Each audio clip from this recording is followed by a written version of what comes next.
did have 2 nets. I mean, how are you feeling a couple of days out from the second test? Yeah, good.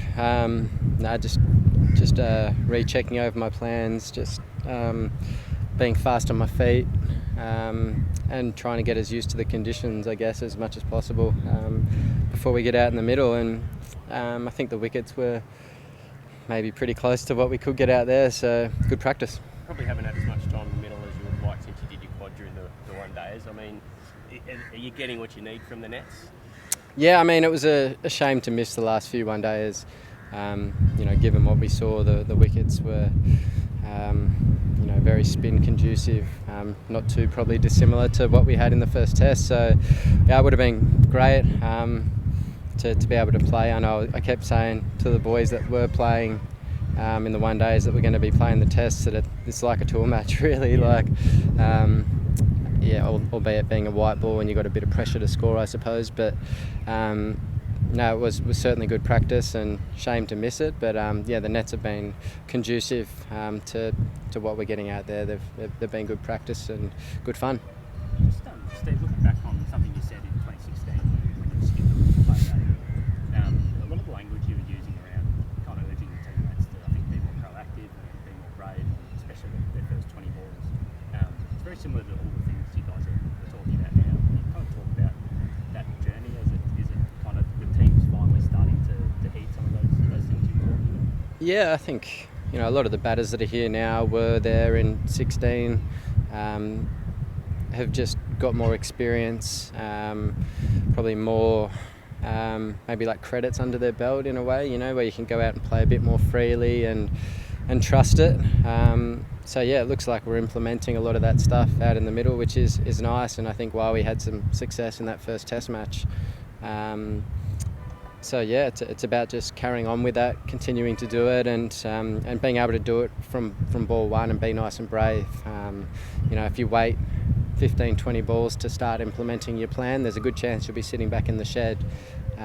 So yeah, just getting into your innings straight away, and being nice and busy and proactive. I think it's really important. Do you think about what's clicked? I'm thinking about it. I know it's hard to generalise about a whole batting group in that regard, but when you're talking about your first 20 balls 6 years ago and weren't able to do it, and then you are able to now, what's courage in the way guys are playing. I think it's really good. We all sort of play a little bit different. Davey plays differently to Uz up top, who plays differently to Man. I play different to Man, 3 and 4. And then you've got 5 and 6, Greeny and Keza, completely different as well. So there's kind of not the same continuity in batters. So bowlers, have to maybe change their lengths a bit more. And when they're doing that, I think if you're in a partnership, you can cruise along quite freely, I suppose, and score quite freely, as we sort of saw in the first test. So just a really good balance, and guys just sticking to their plans for long periods of time. I think someone like Alex Carey, who looked like I think he swept his first 13 or 14 balls, and the only time he actually got undone was when he tried to hit the ball straight. And we've spoken about that. He knows. I was like, why? Just keep doing what you were doing. You're doing it so well. Just do it for another 50 or 60 runs. So I'm not having a go at him by any stretch. He played beautifully, but he just kind of went fractionally away from his plan, probably, that was working so well. So that's just it. Just doing our plans and doing them for long periods of time and not getting bored by them, I suppose. Is there a bit of conviction, even sticking your plans? Because, like you say, it's all a bit different, but you don't tend to sweep the ball much at all. Was it something you sort of considered doing a lot more when you got to this, sort of lead up to this tour, or was it just being comfortable in knowing it's not really your game? I sweep every now and again, second innings, particularly if, no, not even second innings, just if the ball's spinning into me, I'm probably more inclined to do it. I've swept Ashwin a couple of times in those conditions in Pune. I think when I got 100, I played a few sweep shots, played a few here last time. So it's not my first shot. I play it if I want to change a fieldsman, or if I want to, if there is big bounce or something. I'm not a huge sweeper, so I prefer run down the wicket and try and get them off their length that way, or come back in my crease. And really, it's just not getting stuck on the crease with the ball spinning into me. If I'm doing that well and I'm really fast on my feet, I usually feel pretty good. So yeah, I guess that's the beauty of just everyone and different plans. Let's ask you about, we heard you sort of half mucking around the nets when you went back down the ground saying Bazball, but what's your take on it, in all seriousness? Like, obviously, it feels like it's a Test cricket revolution the last few weeks over in England. What do you make of it? Yeah, I mean, I've watched a little bit of it. It's certainly been entertaining. They're coming out playing their shots, and even someone like Alex Lees started to come down the wicket when he was on nothing really to play the way he played. So yeah, I mean, it's been exciting. I'm just intrigued to see how long it sort of lasts, if it's sustainable. If you come on a wicket that's got some grass on it, and Josh Hazlewood and Cummins and Stark are rolling in it, is it going to be the same? That things can turn around pretty quick. So I don't know. I'm intrigued by it all. We'll see what happens. Could it have worked in the Ashes when you were playing on wickets like that? On greener wickets, or maybe. I mean, I think you saw the last test against England at the pink ball game in Hobart when Hetty and Marnus started to take the game on.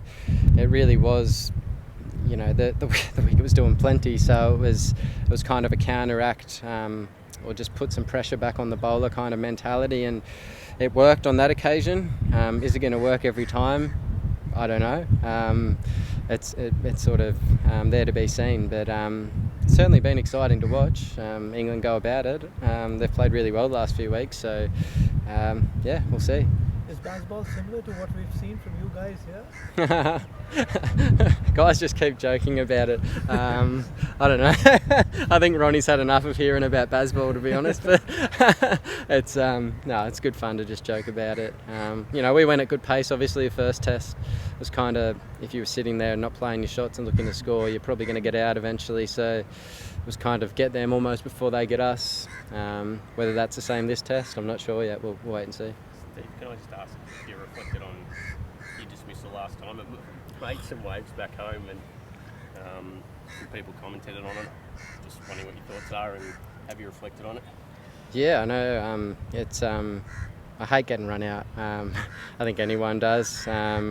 Particularly given the conditions and just gifting them a wicket. One of the most experienced players. I was pretty upset. So, I mean, that happens in the game. I got over it pretty quickly. Had to keep moving forward, and that's part of the game. So, spoke to us straight after. I was pretty chilled. So, mix-ups happen. So we'll keep moving on. Can I just also ask about Nathan Lyon? Obviously, we know what happened in the first test. Goes in the top 10 all time. Played with him a long time. You've captained him. Just in terms of his capacity now to be as good as he is. I mean, you've seen him all the way. In terms of bowling as well as he ever has, is that sort of what stage he's at now? Yeah, I think for these conditions, it certainly is as good as I've seen him bowl. He's more adaptable, I suppose, to the conditions. I think you probably ask him, but the first few times he came, it was just about bowling his best ball over and over again. And whilst that's going to be good, there's still more to him, and he's progressed really nicely the last few years. He's grown. And he's got some more chinks to his armour, I suppose. You can bowl a ball that he gets underneath a bit more. It just gives you a bit more variation off the wicket, and then he can go back to bowling the ball that bounces a bit more, which we saw worked really well here, particularly when guys were trying to sweep or get stuck on the crease. So he's come a long way. He's bowling beautifully at the moment, and if we have something similar, I'd expect him to take a lot more wickets again. So going back to the England thing, we haven't wanted to turn this into a press conference about England, because I know it's got nothing to do with what you're doing right now, but like Joe Root in the last couple of weeks since taking the captaincy off his shoulders, like he's scoring well, like another ton last night. Is it like, did you feel that in your first few months about the captaincy going back to 2019 Ashes, and is it kind of like one of those things that initially it's different, but then once you get used to not being captain, it's not a weight off your shoulders? Do you know what I mean? Well, I mean, in Joe's case, he was actually scoring a lot of runs when he was still captain, so I don't know if that's a fair sort of reflection, whether he's gone better since or not. His last 12 months have been incredible, let's be honest. So I don't know. For me, I really enjoy the extra responsibility, the pressure and scrutiny and stuff. So I'm pretty chilled with that. But I don't know. It's interesting. yeah, it's different certainly when you're not in charge. There's I don't know, it's just different mentally, so it takes some adjusting to. But yeah, Joe certainly adjusted pretty well. He's got one more century than you now. Are you competitive, you think, in that regard? He's played a few more tests than me as well, hasn't he? I don't know how many more, but yeah, he does. But no, I mean it's great seeing other batters do really well around the world, playing in different conditions. You know, he played really well out here. Perhaps on not wickets that were doing quite as much as our first test, but still, like his plans. You know, he swept so well. He's now got the courage to reverse lap them over the slips. So yeah, you know, he's a quality player, and yeah, it looks like he's pretty tough to get out at the moment.